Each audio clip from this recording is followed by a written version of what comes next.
Hi everyone, how's it going? Welcome to my channel, and for today's video, I'll be showing you how you can customize your theme in Weebly. Now without further ado, let's get started. So I'm just going to open up my computer browser, and as you can see right here, I am now in Weebly. So for some reason, if you have just created a website and you don't like the website you just recently created and you want to change the theme of your website, so all you have to do is just go to themes right here and go to change theme right about here, and basically it will go to the theme gallery option, and now you can select another theme that you actually like. So you have a lot of themes you can actually have. You can go to the online store if you want to download any of the themes that are not on the menu right about here, and you can also select other themes like business themes. You have a portfolio theme, you have a personal theme, you have an event theme, you have a blog, and other themes that you might actually like. So for now, I'm just gonna select a theme that I actually like. So as you can see right here, I'm just gonna choose this theme. So I'm just gonna hit on preview right here.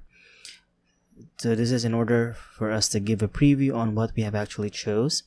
So this may take a while, so we'll just wait for it to load.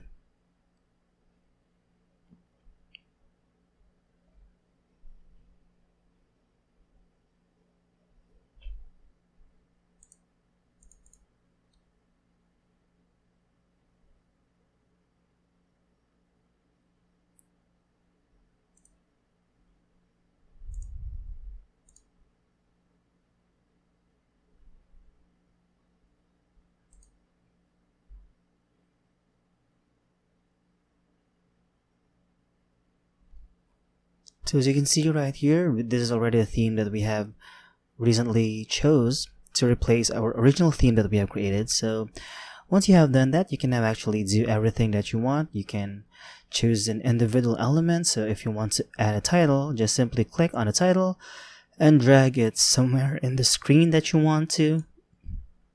And now you can edit the title, and now you can just simply type any title that you want. So that's so on and so forth. If you want to add an image, just simply drag and put it somewhere in the screen right about here. Now you can upload your image. So that's just simply the basics of it. So if you want to add an individual element, you can now actually drag this individual element right here. So if you want to add some spacer, just drag right about there and put it on the screen where you want to actually put it. So with that being said, that's it for this video, and I hope you find this video helpful. And if you do find it helpful, be sure to give this video a like, subscribe to this channel, and of course, click on that notification bell to be notified for future videos. Bye!